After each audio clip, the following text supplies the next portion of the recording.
నమస్తే welcome to mega 9 burning topic నేను Sindhu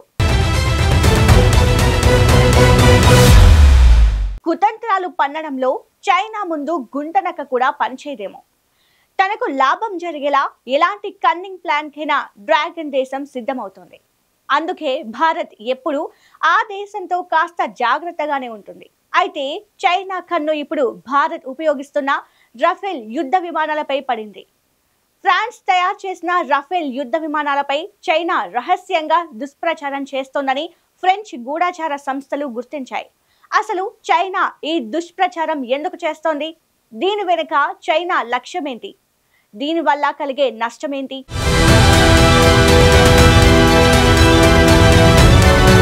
France కు చెందిన రాఫెల్ యుద్ధ విమానాలు ప్రపంచంలోనే అత్యంత శక్తివంతమైనవి. భారత్ ఈ విమానాలను ఉపయోగించి పాకిస్తాన్ పై ఆపరేషన్ సింధూర్ లో విజయం సాధించింది. ఈ ఆపరేషన్ లో రాఫెల్ జెట్లు పాకిస్తాన్ వైమానిక స్థావరాలను ధ్వంసం చేశాయి. ఈ విజయం చూసిన చైనా రాఫెల్ జెట్ల సామర్థ్యంపై సందేహాలు రేకెత్తించేందుకు రహస్య ఆపరేషన్ ప్రారంభించిందని ఫ్రెంచ్ గూఢచార సంస్థలు గుర్తించాయి. చైనా తన దౌత్య కార్యాలయాల ద్వారా ఇండోనేషియా వంటి దేశాల్లో రాఫెల్ జెట్లు సరిగా పనిచేయడం లేదని, వాటికంటే చైనా విమానాలు మెరుగైనవని ప్రచారం చేస్తోంది.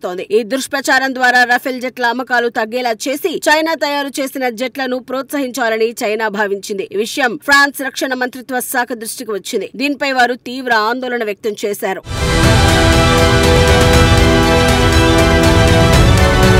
మే 6 నుంచి 10 వరకు భారత్ నిర్వహించిన ఆపరేషన్ సింధూర్ పాకిస్తాన్ లోని ఉగ్రవాద స్థావరాలను లక్ష్యంగా చేసుకుంది. ఈ ఆపరేషన్ లో రాఫెల్ జెట్లు కీలక పాత్ర పోషించాయి. బహవల్పూర్, మురిద్కే వంటి పాకిస్తాన్ వైమానిక స్థావరాలను రాఫెల్ జెట్లు ధ్వంసం చేశాయి. ఈ జెట్లు SCALP cruise missiles, BrahMos missiles, Harop డ్రోన్లను ఉపయోగించాయి. ఈ దాడుల్లో భారత్ ఒక రాఫెల్ జెట్ ను కోల్పోయినట్లు ఫ్రెంచ్ వైమానిక దళ అధికారి ఒకరు చెప్పారు. అయితే ఈ జెట్లు అద్భుతంగా పనిచేశాయని ఆయన స్పష్టం చేశారు. పాకిస్తాన్ మాత్రం చైనా తయారు చేసిన J-10 విమానాలు 3 రాఫెల్ జెట్లను కూల్చాయని తప్పుడు ప్రచారం చేసింది. కానీ ఈ వాదనలను ఫ్రాన్స్, భారత్ ఖండించాయి. ఈ ఆపరేషన్ లో రాఫెల్ జెట్ల విజయం చైనాకు ఆందోళన కలిగించింది. దీంతో వారు రాఫెల్ పై దుష్ప్రచారం ప్రారంభించారని ఫ్రెంచ్ గూఢచార సంస్థలు చెబుతున్నాయి.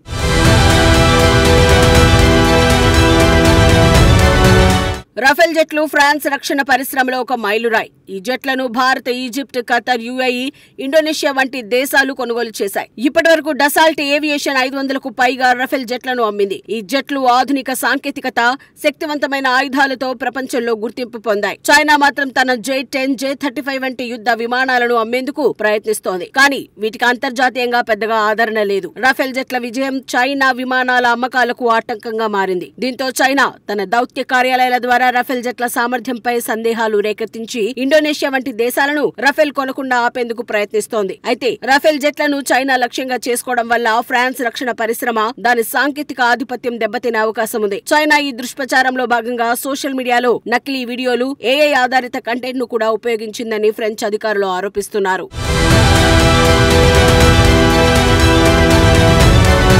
చైనా తన దౌత్య కార్యాలయాల్లోని రక్షణ అధికారుల ద్వారా ఈ దుష్ప్రచారాన్ని మొదలుపెట్టింది. ముఖ్యంగా ఇండోనేషియా, ఈజిప్ట్ వంటి దేశాలతో చర్చల్లో రాఫెల్ జెట్లు ఆపరేషన్ సింధూర్ లో సరిగా పనిచేయలేదని, బదులుగా చైనా తయారు చేసిన J-10, J-35 విమానాలు మెరుగైనవని ఒప్పించే ప్రయత్నం చేసింది. ఇండోనేషియా ఇప్పటికే 42 రాఫెల్ జెట్లను ఆర్డర్ చేసింది. కానీ చైనా ఈ ఒప్పందాన్ని రద్దు చేయించేందుకు మరిన్ని ఆర్డర్లను ఆపేందుకు ప్రయత్నించింది. చైనా సోషల్ మీడియాలో నకిలీ వీడియోలు, ఖాతాల ద్వారా రాఫెల్ జెట్లు కూలిపోయాయని, అవి బలహీనమైన ప్రచారం చేసింది. పాకిస్తాన్ మీడియా రాఫెల్ జెట్లు 3 కూలిపోయాయని పేర్కొంది. కానీ ఫ్రాన్స్, భారత్ ఈ వాదనలను తోసిపుచ్చాయి. ఫ్రెంచ్ గూఢచార సంస్థలు ఈ దుష్ప్రచారం వెనుక చైనా ప్రభుత్వం ఉందని ఆధారాలు సేకరించాయి. అయితే దీనికి సంబంధించిన డిజిటల్ ఆధారాలు స్పష్టంగా లేవని చెప్పాయి.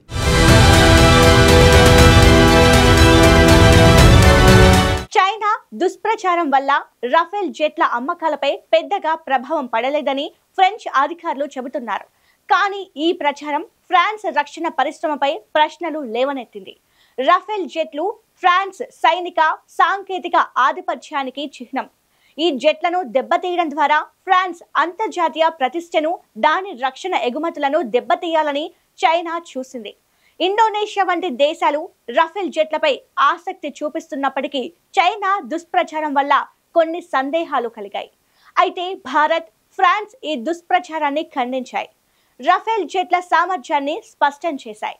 ఈ ఘటన అంతర్జాతీయ రక్షణ రంగంలో దేశాల మధ్య పోటీ, రాజకీయ ఒత్తిళ్లను బయటపెట్టింది. చైనా తన J-35 వంటి విమానాలను అమ్మేందుకు ఇలాంటి వ్యూహాలను ఉపయోగిస్తోందని, కానీ అవి పెద్దగా విజయవంతం కాలేదని నిపుణులు అంటున్నారు. ఈ దుష్ప్రచారం ద్వారా చైనా తన సైనిక ఉత్పత్తులను ప్రోత్సహించాలని చూసినప్పటికీ రఫేల్ జెట్ల ఆధిపత్యాన్ని దెబ్బతీయలేకపోయిందని విశ్లేషకులు చెబుతున్నారు.